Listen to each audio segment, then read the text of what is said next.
শুভকামনা নিয়ে একটা গল্প বলে আমি 6 নম্বরে যাচ্ছি।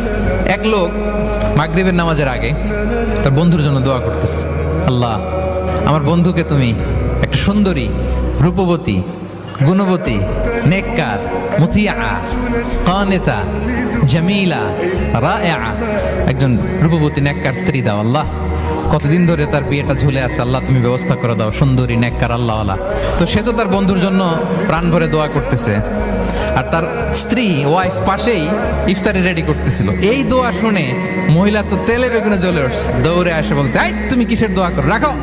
সে বেচারা মোনাজাতের মধ্যে তো ভরকে গেছে, ভয় বলে কি হইলো, আমি তো দোয়া করতেছি আমার বন্ধুর জন্য। তো মহিলা বলে, তুমি কি মনে করছো আমি হাদিসটা জানি না? অন্যের জন্য কোনো ভালো দোয়া করলে আগে যেটা নিজের জন্য কবুল হয়, তুমি মনে করছো আমি জানি না? তুমি ভাবছো হাদিস শুধু তুমি একা জানো, আমি জানি না? না, কি সব দোয়া করো এগুলা? আল্লাহু আকবার, আল্লাহ রহম করুক।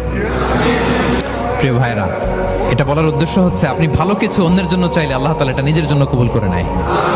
তাহলে অন্যের জন্য কল্যাণ কামনা করা, এটা হচ্ছে হৃদ্যতা, ভালোবাসা, সুসম্পর্ক বানানোর 5 নাম্বার টিপস।